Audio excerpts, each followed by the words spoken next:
Let's go, girls. Come on. From New York City to Los Angeles, Powered Up with Beck and Franklin is giving women of all ages permission to live the life they've always dreamed of. Why live in black and white when you can choose the brilliance of 3D and Technicolor? Each week, Sandra, Beck, and Linda Franklin and their high-powered guests will be here to cheer you on, to share their challenges, their successes, and what they've learned along the way. It's all about women supporting women. The stories and practical tips on sex, beauty, money, and so much more are designed to help you reconnect to the powerful woman you are. Fabulous knows no limits. Now it's time for you to expand your boundaries. Here are Sandra Beck and Linda Franklin.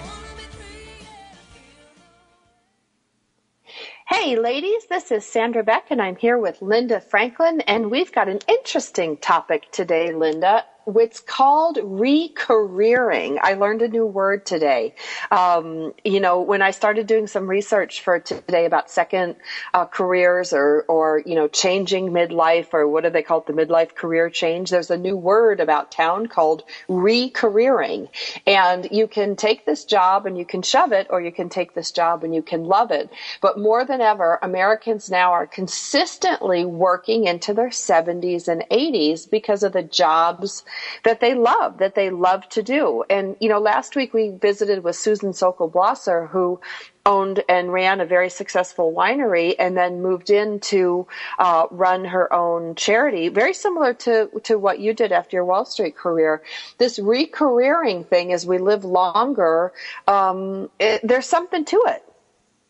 Well, I think it's more than living longer. I think more and more people have to keep working longer because they don't have enough money stowed away to keep themselves going as they get older. So for a lot of people, it's not a choice. They have to.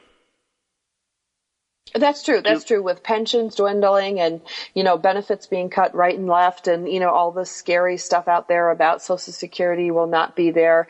And when I think of a typical military career or service career, like in police and fire of 20 years, well, if you start at 21 and you're done at, 45 or, 40, you still got a whole lot of time left on your hands. And what I noticed in my research, and what I know to be true for me personally, because I made a midlife career change, into forming my own business, running my own company and doing my own thing. And, it was the best thing I ever did. But the transition was a little bumpy. I'll be honest, that was a lot bumpy. A little bumpy? But it was a lot bumpy. For all of us. A lot bumpy. For all of us. Everybody is very glib to say, okay, if you don't like what you're doing, then find something that you do love to do and just go do it. Nobody tells you it's really, really, really difficult. And those bumps are sometimes they really get you by surprise, because you don't expect that it's going to be as bumpy as it actually is, because change is never easy. And I think that is, we'll talk about re-careering, but I think at the basis of all of this, it's change, and how well do you adapt to change.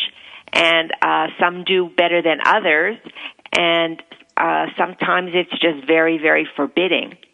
So a lot of people would rather stay where they are, even though they're not exactly thrilled with what they're doing, but it's so daunting to think of the what ifs if I change. Well, and I think it comforts everybody. It gives people a big sense of security.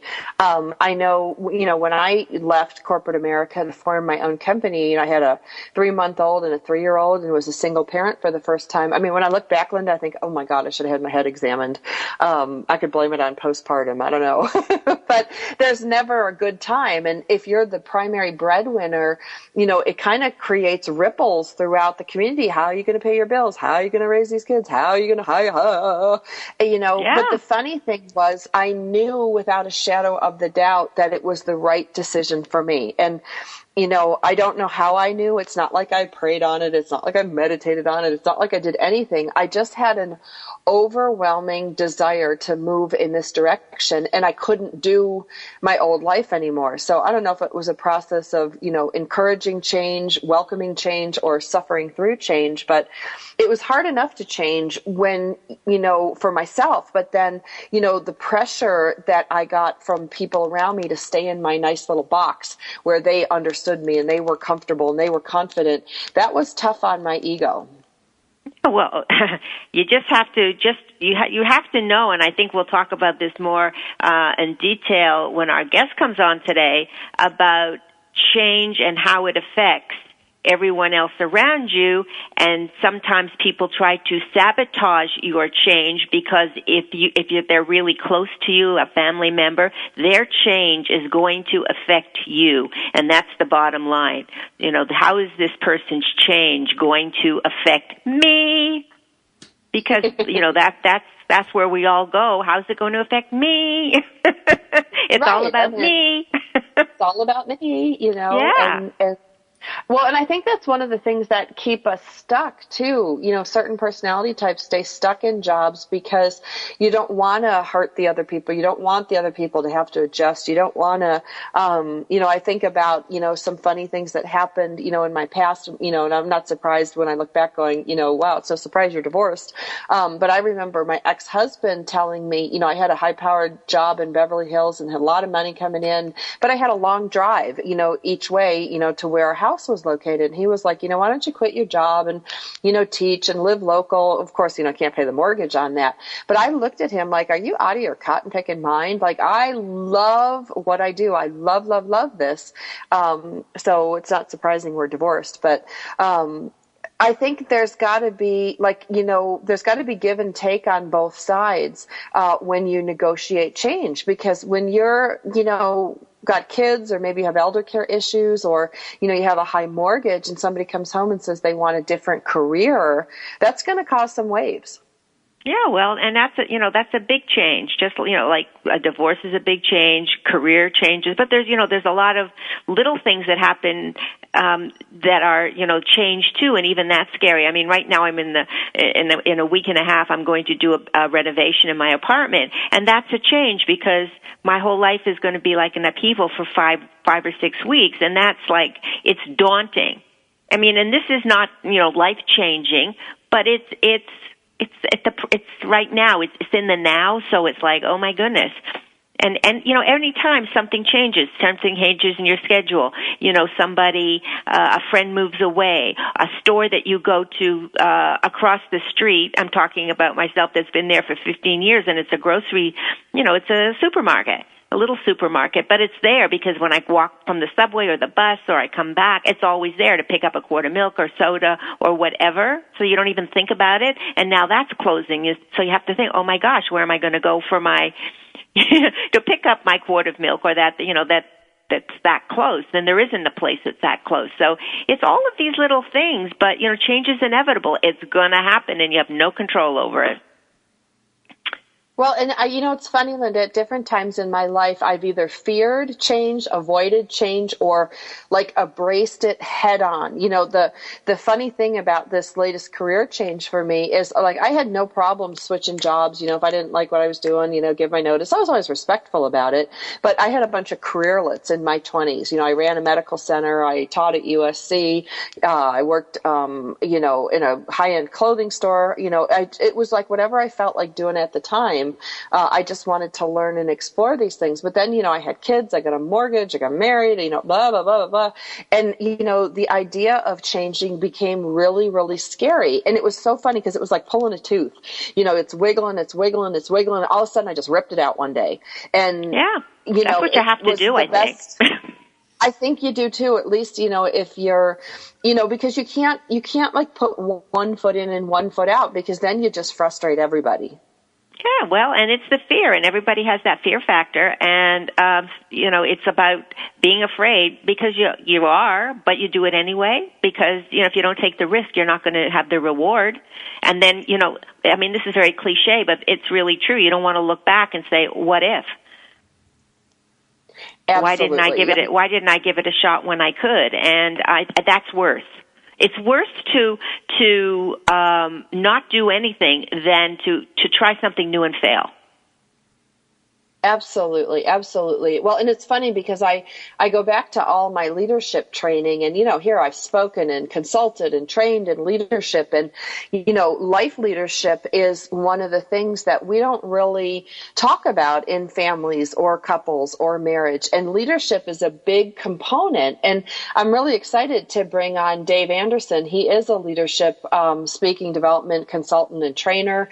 He's got just so many great bits of information to share with us, and he is himself going through a transition in his family. So I'm really excited to have him on the show today. Dave, I'm going to introduce you and then take us to commercial break. Welcome to the show.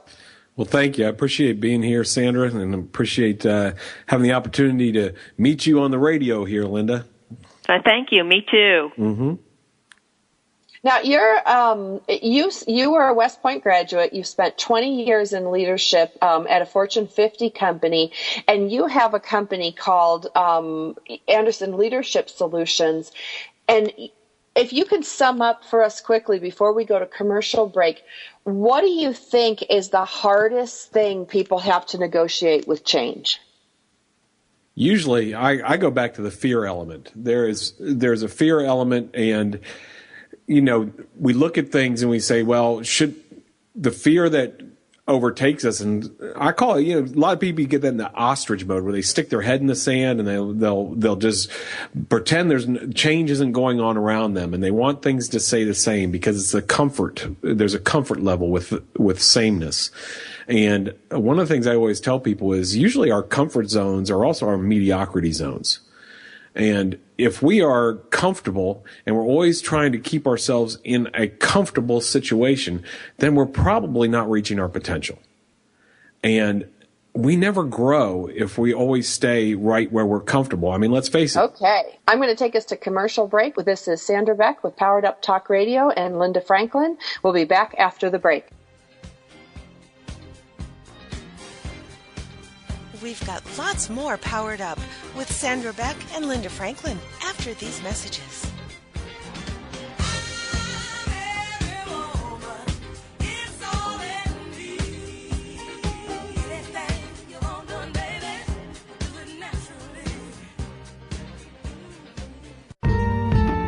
Have you ever wondered if you're normal or why you feel distant from your partner? Then join us for Sex Talk with Lou with your host Lou Paget on Toginet Wednesday nights 9/8 Central. Do you want to recreate a truly connected relationship or wonder, how do I tell my kids about things? Join Lou Paget, one of the world's best-selling authors in the field of sexuality, a certified sex educator and sought-after expert for all media, and her renowned expert guests as they discuss anything and everything about sex that impacts our lives and our families' lives. For more on Lou, check out her website, loupaget.com. This is the show where the best experts in the field of sexuality and sexual health can finally give you the answer to that question. Join us for Sex Talk with Lou with your host Lou Paget, Wednesday nights at 9/8 Central on Toginet.com. Mark Lipinski is coming to Toginet. It's Creative Mojo with Mark Lipinski, a live 2-hour show Wednesday afternoon starting at 2 Central on Toginet.com. Creative Mojo. It's fun, entertaining, informative, inspirational, and illuminating. Lipinski has worked on such shows as Oprah, The View, The Joan Rivers Show, and Ricky Lake. He's busy, but he's got the drive to share with Creative Mojo, dedicated to the modern crafter and crafting lifestyle. Dive into the info and enjoy everything from celebs to entertainment news to recipes, quilting and needlework, knitting, painting, woodworking, Christmas crafts, and so much more. This show boldly encourages you to discover and harness your own creative spirit by living creatively every day. For more on Mark and the show, check out marklipinski.com. Don't miss the fun. It's Creative Mojo with Mark Lipinski, Wednesday afternoon starting at 2 Central on Toginet.com.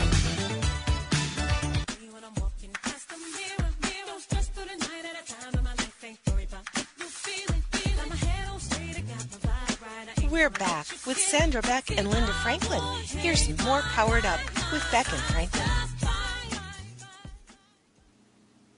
Hey, ladies, this is Sandra Beck, and I'm here with Linda Franklin, and we are on Powered Up Talk Radio, and we are talking about second careers today. We're talking about navigating change. We're visiting today with Dave Anderson. He owns a company called Anderson Leadership Solutions, and I'm a big proponent of leading yourself through life. Lead yourself through the transactions you make, whether it's buying a house, buying a car. Lead yourself through your marriage, through your divorce, through your raising your kids. Leadership is where it's at because it's all about developing your personal best and being your personal best. I'd like to introduce you to Dave Anderson. And Dave, can you give us a little bit of background about you and what makes you qualified to be on our leadership panel today?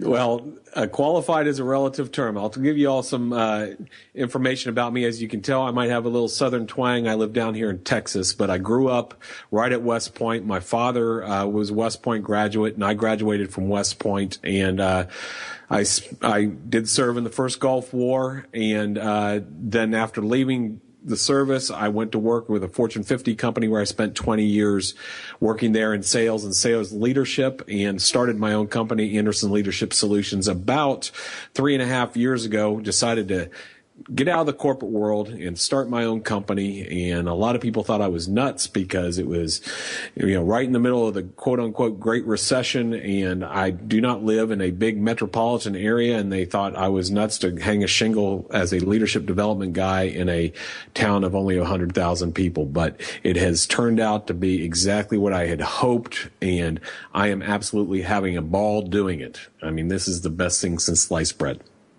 What I do. Dave, when you made that change and you started your company, how did people find out about you? Because that's always something. It's about marketing, and some people have the greatest product, but they don't know how to get it out there. How did people find out about you? Well, Linda, that's a great question, because I did a lot of research and learning about. I'm not a social media guru. I know enough to be dangerous, but what I really did was did a lot of research. I did a lot of reading. Authors like Michael Hyatt has a book called Platform, and Brandon Burchard has a book called The Millionaire Messenger, and there's a lot of information out there on how to go about using and marketing yourself. And I started my own blog, and that's where AndersonLeadershipSolutions.com came from, where I still blog twice a week on leadership topics. I also post my podcasts that I do as well, that I also do on Toginet, that's under Impact Talk Radio. And that website has allowed me to grow an audience where I now post my stuff on LinkedIn as well, because I'm a business to business man, and so we are focused with business people. So LinkedIn is a big place for me. But it was really finding my voice and knowing really what I was passionate about. And as I've grown and continue to figure this out, I still consider myself in a startup mode. And as I've grown and found my niche, people have found me and I found them. And a lot of it's been through social media. A lot of it's been through networking and meeting people, and people who know people, and to use, when you talk about the tipping point, Malcolm Gladwell's tipping point, and finding those key people who know all the people. I don't have to know all the people, but I need to know the people who do. Yeah, well, business today is run on relationships. I mean, that's Absolutely. it. If you don't have a relationship with somebody that you want to, or a company that you want to get to, it's almost impossible if you don't have that personal rapport with someone. I just came back from a local college and speaking over there today, and I was talking with people, and I talked to these students over there, and lots of times they're graduate students. They're people who are making the career shift. And actually, not today, but recently I spoke to an entrepreneur group working on PhDs, and they were talking about, how do I go out and start a consulting business? And they were technical experts, and I just said, look, if you have to be ready to go talk to people. You have to be in the sales mode. You need to, because you're not, just because you're an expert doesn't mean people are going to find you. You have to go out and find them. You have to be aggressive, and not aggressive in the typical picture of the used car salesman, but I mean getting yourself out there and meeting people and shaking hands and having lunches and inviting people to coffee and going to networking events where you're glad handing and you're telling people about what you're about ready to do and what your goal is with your new company, and let them help you, because people love to give advice. People love to give advice. So go ask for it. Find people who are doing what you want to do, and ask them for advice. No, you're absolutely right, and they loved. People like to help, but so few people want to ask, because I guess it's an ego thing. Like they have to know everything, and you don't. I mean, you're starting something new, and people are happy to help you, but you have to ask for the help, and you have to be somewhere where you can ask for the help. Absolutely. Yeah, and just because you're an expert, that doesn't mean that you're going to be successful. Because without that it's like a puzzle, and you have to have the different components all fit together in order for that success. And if you can't do it, then you have to find somebody else that maybe is strong where you're weak, in a certain area. And my relationship with Sandra is a great example of that. I'm a leadership guy. I've grown up in a leadership environment. I focus on it. I study it. I've made a lot of mistakes, so I know what not to do. And so I speak about those. But when it came down to starting a radio show, Sandra has been such a mentor to me in developing Impact Talk Radio and telling me, what to do and what not to do. And the thing is understanding what your strengths are and what your weaknesses are, and build on your strengths. But boy, find those people to help you with those weaknesses, to help you train. And I'm never going to be a guru with the stuff that we're doing here today and how we go out producing a radio show. But darn it, I'm going to get to the point where I am adequate. So then I have the gurus like Sandra and the people at Toginet who are going to guide me, so I can focus on what I do best, which is helping develop leaders. No, absolutely right. I was just watching Charlie Rose last night, and he had a segment on with Tony Robbins. And I remember Tony Robbins back in the 80s, because he came to New York and we walked on fire together. He used to do those fire walks. And, he wrote a new book on money. And he was talking about, the billionaires and some of the, richest men in America that call on him regularly for coaching. And you would think, well, they know it all. But, everybody gets into a spot where they don't know it all. And so he's built a life on people, smart people, wanting to learn more. Yeah, absolutely. I mean, you look at pro athletes, they have coaches. And these are people who can execute the golf swing or whatever they're involved in probably better than anybody in the world, but there are professionals out there that can help them get better, and they are willing to go to them. So let me ask you another question, because I think Sandra is kind of having some difficulty with her feet, but hopefully she will be back. So when you decided to give up your corporate job and go into your own business, what did your wife have to say about that?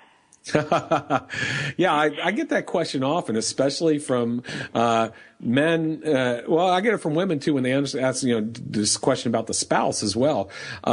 Boy, having that support was amazing, and she saw me in the last few years in my corporate job where I was restless, and restless and comfortable. And comfortable is not a good place for me to be. I had grown in that job and been in a position for a while, and I had really told the people in my company that I wasn't interested in moving up to the next level, because that would have meant traveling the country, moving my family, and working in downtown Manhattan and all those type of things. And that just wasn't what I was going to do for my family or to my family. So I decided to stay where I was. But I had gotten comfortable. I've gone from content to comfortable because I'd been there long enough, and comfortable is not a good place for me. And I realized I need a new place to be. And my wife was so supportive of that. She saw I think it was healthy dissatisfaction with what I was doing. It was healthy. And she was tired of seeing me without the passion that she'd seen me in early in my career. Mm-hmm. But she always knew that I was passionate about people, and I was passionate about developing others. And there was nothing I enjoyed more than that. So when I went off by myself, and I had all these business books and self-help and all those type of books that I've highlighted and scribbled notes, and I had my Bible with me. I had these things. I went off by myself for a day and tried to figure out what did God make me to do? I mean, I'm a man of faith, and faith informs a lot of my decisions. And I came up with that vision statement, that purpose for my life, which is to lead good people to become the great people God designed them to be. And I recognized that the fact I could do that in my corporate job. I could do that running my own business. I could do that at the gas station when I'm filling up and I meet somebody there. I can have impact in that way. But what that did was that gave me a vision for what I wanted to do. And then I started structuring a business towards that vision. Okay, I need to jump in right here. I need to take us to commercial break. This is Sandra Beck. I'm here with Linda Franklin. This is Powered Up Talk Radio. When we come back from the break, we're going to talk more to Dave Anderson about negotiating these changes, figuring out what you want in your life, and making it happen. 3 really big steps to having a rich, happy, and fulfilled life. More after the break.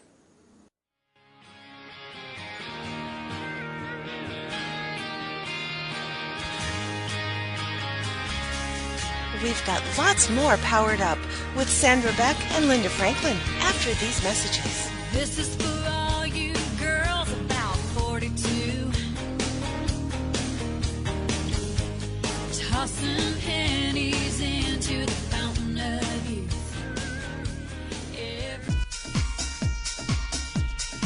Familia, faith, identity, tradición. Latina life is never boring, but it can be muy dramática. So how do you coexist between the old school ways of la abuela and the new school life you're creating for yourself without losing your faith, familia, identity, or tradiciones? Welcome to Living Latina with Francesca Escoto, where culture curls and curves collide in one spicy cross-cultural conversation that will leave you begging for más. Francesca tackles all the important issues, from politics to family values, to religion to, you guessed it, relationships and men. As Chief Everything Officer at the Wow Factor, Francesca is passionate about showing women of all cultures, ages, and lifestyles how to rock what they've got with style, sass, and smarts. Be sure to join her every Wednesday at 8 p.m. Central Standard Time for Living Latina, only on the Woohoo Radio Network.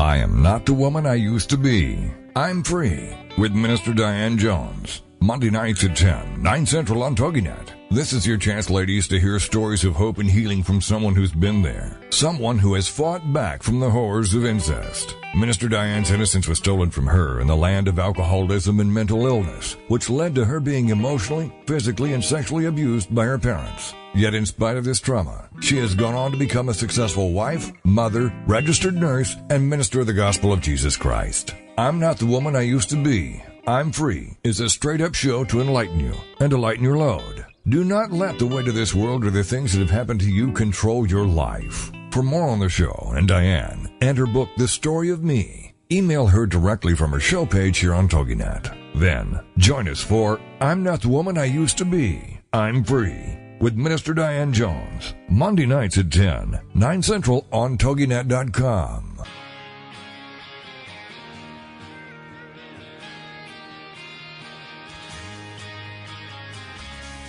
We're back with with Sandra Beck and Linda Franklin. Here's some more Powered Up with Beck and Franklin. This is for all you. Hey, ladies, this is Sandra Beck, and I'm here with Linda Franklin, and this is Powered Up Talk Radio, and we're at the halfway mark. So for those of you that missed the first half of the show, I want you guys to check us out on iTunes. We've got hundreds of hours of programming. All you have to do is check out Powered Up Talk Radio. You can also go to our host station, Toginet.com, a part of Global Broadcasting Networks, or you can go to our.com by the same name, powereduptalkradio.com. Now, before we move on to other topics, I want to take a step back for a minute, and I want to talk to Dave about when you have a first career and you move over to a second career, especially we see this happening within our military community, you know, whether they're approaching retirement, whether they're leaving the service. A lot of your prior service has huge value, but I don't see people these days putting it on resumes, bringing that up into meetings. And because we have a high crossover population for our show because of our sister military show, can you talk a little bit about the benefits of a military career that translates into your second career? Yeah.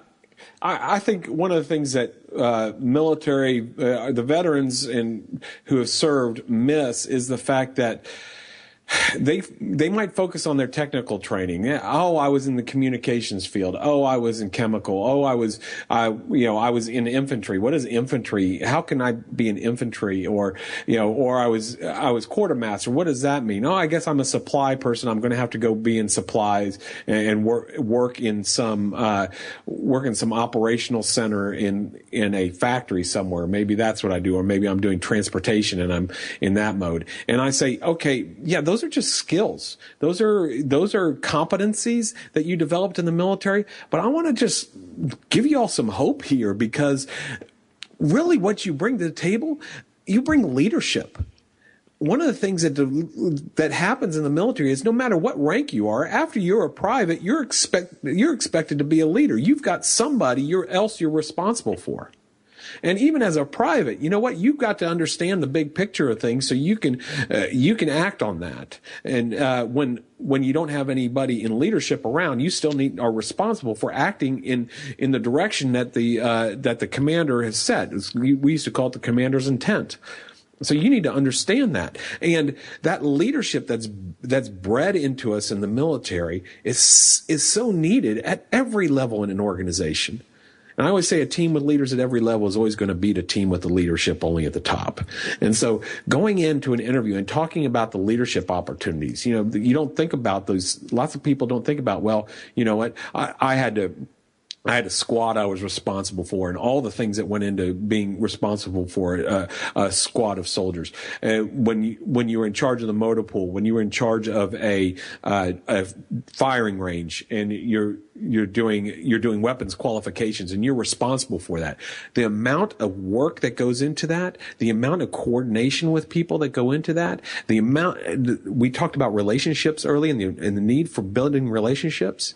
Look, the military has rank involved in it, but this isn't Napoleon's time anymore. I mean, if soldiers don't believe in you and don't believe in who you are as a person, you know what? They might comply, but they're not going to follow.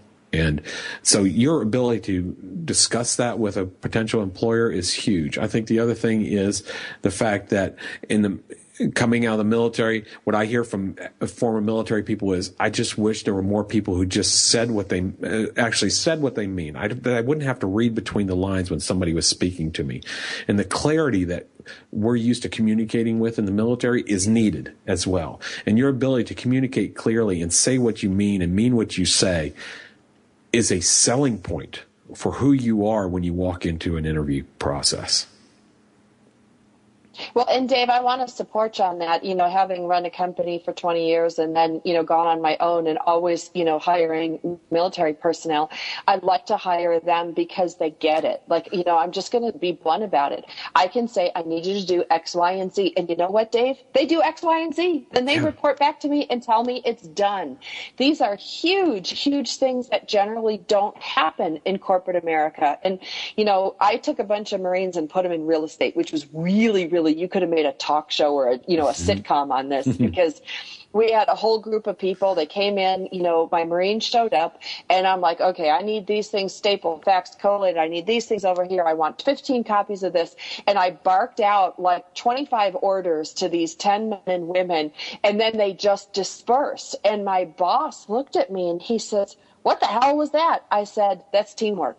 I said, that's communication. That's clear communication. That's clear directive. And he looked at me and he goes, can you teach us this?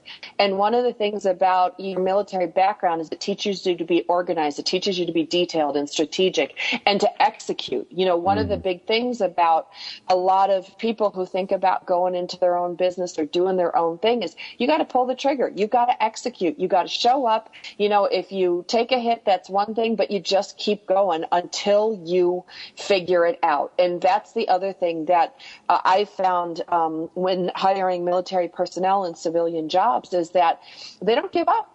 They're not going to fall apart because the report was wrong. It's like if the report's wrong, you fix it. It's not a personal slight. It's not an insult on your character. It's just a different way of doing stuff. One of the things I learned with my 20 years working with military personnel is that a mistake's only a mistake if you call it a mistake. Most of the time, it's just a different way of doing something. So get over it. It's not about you. It's not about your ego. And I like that I can bark out orders. People can do their job. Everybody's clear with what they need to do. And then we all go home at night. Yeah. It's really not that hard. Yeah, there's a no excuse attitude. I mean, even at West Point, they had a thing that plebes were not had one of our 4 responses was no excuse, sir. In other words, people don't make excuses because you're ultimately responsible. So when you believe you're ultimately responsible, you don't stop when plan A or plan B fails. You go to plan C, D, E, F, G. I mean, you keep going until you find a way to make it work. And that is instilled in a military attitude. And that is that problem solving, that ability to solve problems and not quit when you run into an obstacle somewhere. Boy, if you're listening out there and you come from the military or your husband is military and please expand upon that ability to solve problems, tell stories of what people remember. They'll remember your stories before they remember your resumes. Okay, so tell stories about what you did and how you displayed that can-do attitude, how you solved problems, how you led people, how you were an important part of a team, how you served the other people in your platoon or in your squad or whatever. Those type of things. Tell your stories. Oh, Linda, you always talk about stories. Stories are the way we learn. Yeah, absolutely. And I think people kind of tune out when you just give them facts or numbers or, this is what you've got to do and this is what you don't have to do. They, especially women, they like to hear the story. This person started out here, and they kind of worked through it and they came out the other end, and listening to what happened in between is, that's what grabs people.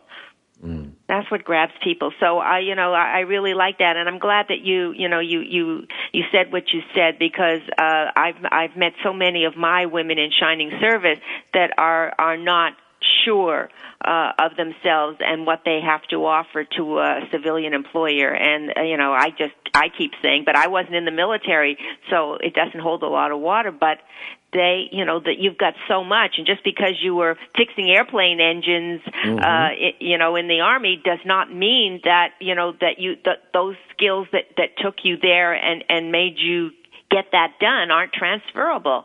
And they're slowly getting it, but they have to be told and reassured that, that the employer is going to respect that and honor that.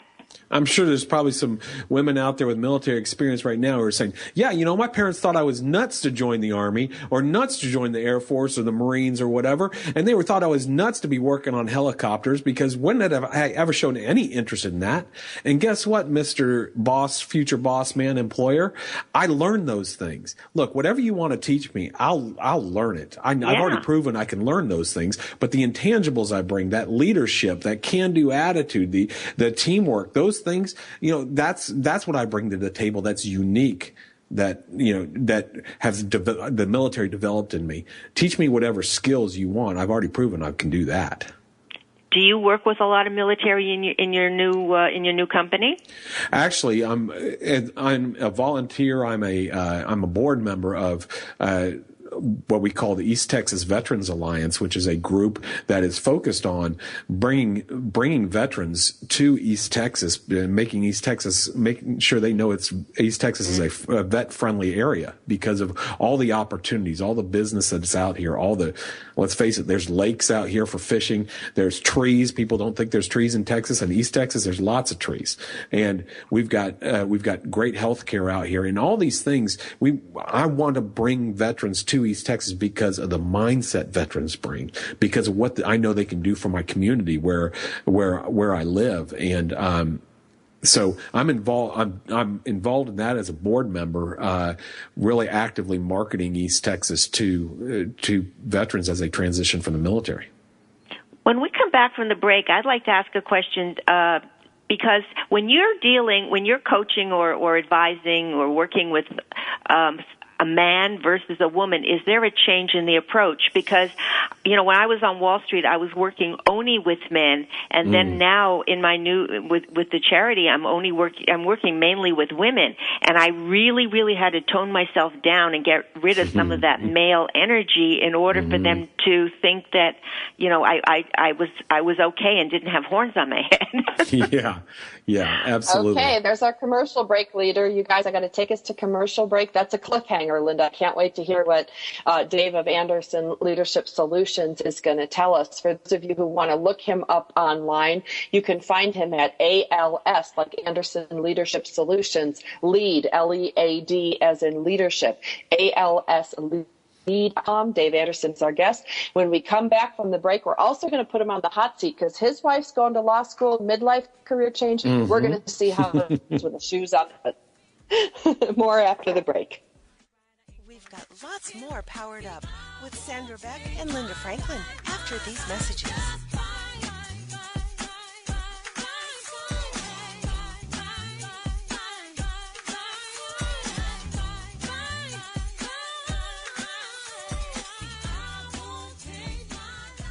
Spark Your Soul Radio with Ann Phyllis. Perspectives with purpose. Insights with heart. The Woohoo Radio Network show for spiritual seekers and fire starters who are ready to stop feeling lost, alone, confused, or blocked and start tuning into your soul speak so you can ignite all areas of your world, from your work to your relationships, lifestyle to legacy. Host Ann Phyllis is a spiritual analyst, fire starter, energy alchemist, and soul truth clairvoyant. Using the heart and purpose-based principles of her signature Soul Sense system, Ann offers weekly wisdom for tuning in, letting go, unlocking, and unblocking. If you've been walking through life with excess baggage, a heavy heart, a feeling of disconnection from your inner life, consider Ann your guide to spark your soul journey and reignite your relationships, life, purpose, work, and spiritual consciousness.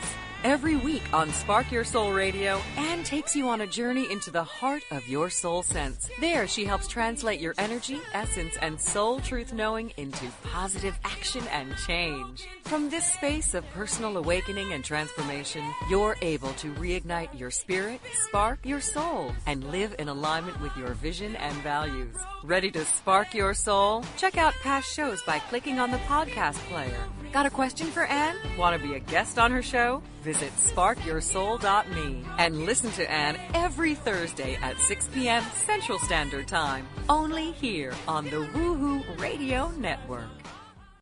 Welcome to Podcasting by Professionals. My name is Keith with Radio Links Broadcast Marketing, and I am here today to introduce you to 5 top industry pros who will teach you everything you need to know to start your own professional podcast. At the end of the course, we think you'll be well on your way to becoming an expert host of your own show. By the way, please do visit our website. It is podcastingbyprofessionals.com.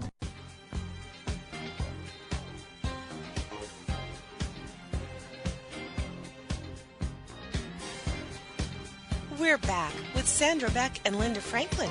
Here's more Powered Up with Beck and Franklin.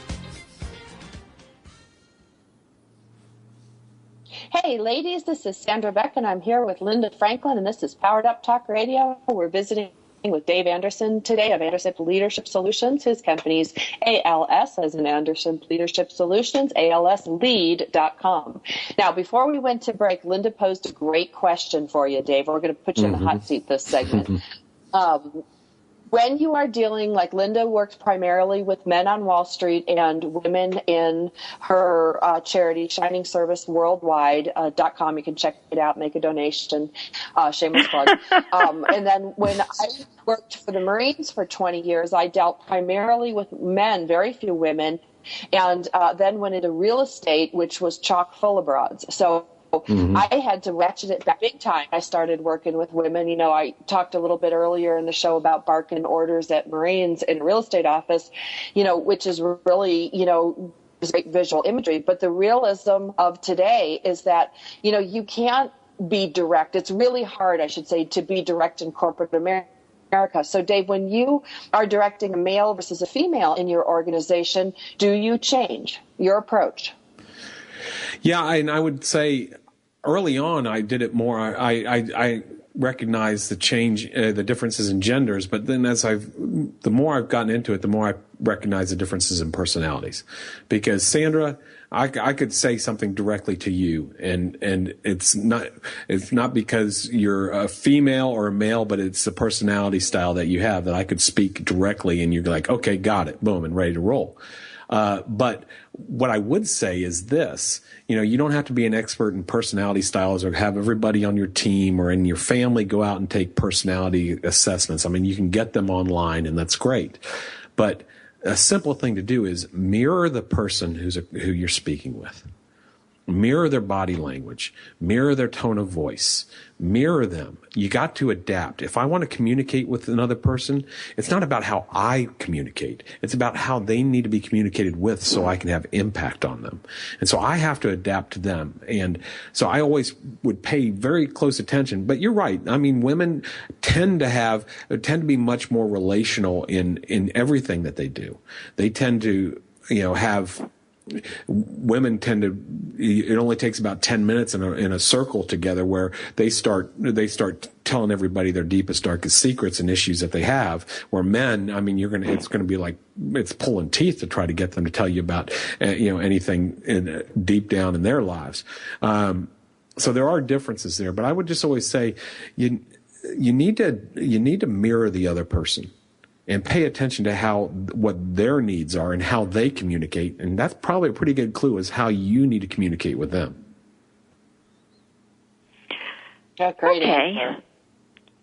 Yeah, that, you know, it does work, and I have found myself doing that at times, but sometimes I must admit that I lose it and I go back to, quit talking already, lady, and just get to the point.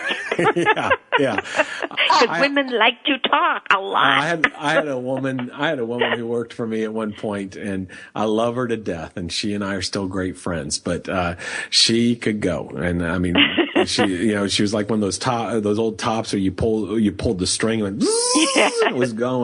And I would tell her, I would say, I won't use her name on here, but I would say, look, you had me at the beginning was great and the end is great. There was just way too much middle in there, way too much middle, you know, and but understanding that that's the way she communicated.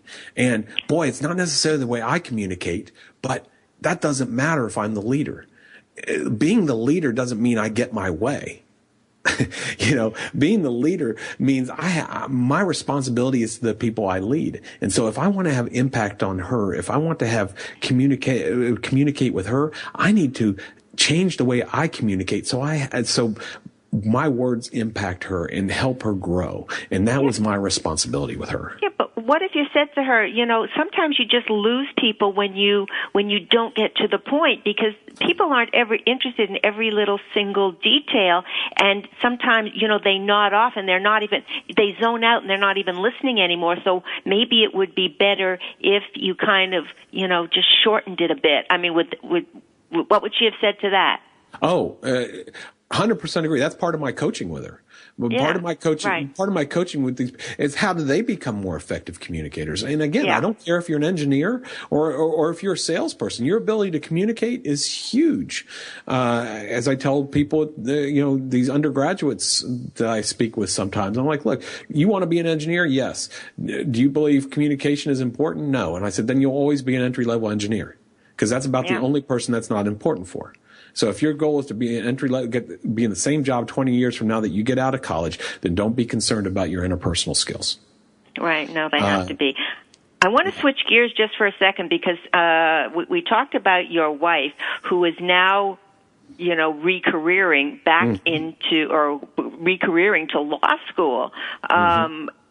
So how is that, affecting you, and your family, and how is that playing out in Peoria, as they say? Yeah. I will say this, check back with me in 12 months and I'll have a better clue on that. But, we're in the midst of this. My children, I have twins. They're heading off to college next year. And my wife has always talked about law school. I mean, since I met her, she talked about law school. But when we had kids, that kind of got put on the back burner. And even when she felt that pang for law school, we would sit down, talk about it, pray about it together, and we would say, okay, this is not the right time. The timing's not right, not for what we wanted to do as a family. But now at this stage in her life, boy, I'm so proud of her, because she was using her gifts and her talents in lots of different ways. And one of the things she was doing was working with CASA, court-appointed special advocates. And it's a volunteer position where you work with kids who are pulled out of bad homes. And she saw the legal system and how that works. And she, as opposed to just saying, I want to go to law school, which she was saying when she was earlier, now she knows she wants to go to law school to help these kids, and she wants to be an advocate for these kids coming out of these broken families and things. And boy, that's what she told me, and then we talked about when I was leaving my corporate job, and now I see that with her is, you don't want to be. You want to be heading towards something. You don't want to be running from something. So my dissatisfaction or my being too comfortable in my corporate job, I didn't want to just be leaving to leave. I wanted to make sure I had someplace I was heading towards. So I worked on that. Well, now she's in that same boat. She's heading towards something. It's not just about going and doing something like law school. It's about, now I know why I want to do law school. I know what I want to do with law school. And now we got to change our family dynamic and figure out, because she's going to live about 2 hours away from me. And I'm going to split. Fortunately, I run my own company, so I'm going to split time between where I live in Tyler, Texas, and where she's going to be in Fort Worth. And I'm going to split time, go back and forth with the dog in the back of the truck, and we're going to date and make it happen. We're going to date, absolutely. We're going to date when I get there, and you better, because she's going to be with all those younger guys in law school. Yeah, but I fight dirty, okay? You better up your game. Yeah, that's right. I still got a few. I may be getting a little bit older, but I got a few tricks up my sleeve. Those young guys good. Lucky her. Yeah, they don't give you that gold jewelry to wear on a uniform by playing a nice and easy. That's right. Yeah. There's no Marquis Queensberry rules or whatever they call it in the old boxing rules when it comes down to something like that. But I tell you, she's got this road in front of her, and we've got this road in front of us. But it is a team. When you think about it, that buy-in from the spouse and that understanding and the planning it out. Her and I, we have a marriage counselor that we saw years ago, that when we were going through some weird times in our marriage, and I think everybody has that at one point or another. Oh yeah. And we go back and see him every 2 years or so for kind of a tune-up. Well, we decided it was time for a tune-up, and because we're going to have all these life changes. Kids leaving the house, her going to law school. What does that look like? And boy, that was a great hour that we spent, that we invested in our marriage to make sure that we understood each other. There was a third person there who wasn't for Dave, it wasn't for Elizabeth, but was for our marriage. And that was a huge thing. And you figured it out in 1 hour? No, that must have been a marathon. I think it wasn't that we got it figured out, but we know a direction that we need to go, and we know how we want to make decisions. We don't have all the decisions. Communication is so important. Well, that's it. Wonderful. We all know that that's the key to every relationship, whether it be business relationship or relationship at home. It's the chicken or the egg when trust is involved. I don't know if lack of trust breaks down communication or communication breaks down trust, but without one, the other one can't be there. Well, and the whole point is that you guys make this decision together. You work together so each of you are happy. That's, if I can do a wrap up here, what I heard you say today, Dave, was that teamwork, whether it's teamwork in the office, whether it's teamwork in the household, you guys both work for both of you to be happy. Or if you're a manager, you work really hard to keep your team happy so everybody's satisfied. Satisfaction is such a big deal, especially for high career people, high powered people.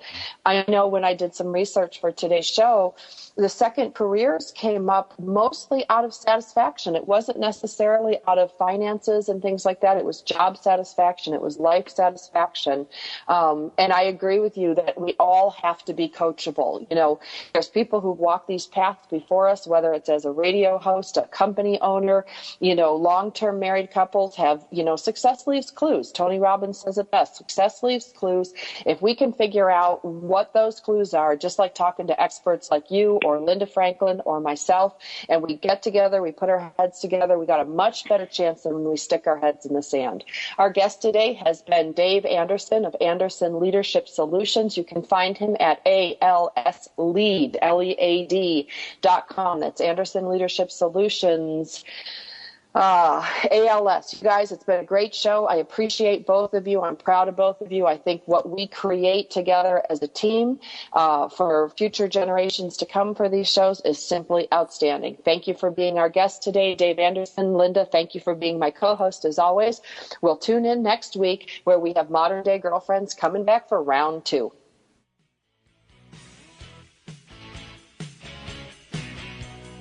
We're so glad you joined us for Powered Up with Beck and Franklin. Sandra Beck, Los Angeles-based single mother and technology company owner, knows what it's like to be fit, funny, and fantastic in your 40s. Linda Franklin, a New Yorker with a successful marriage and promise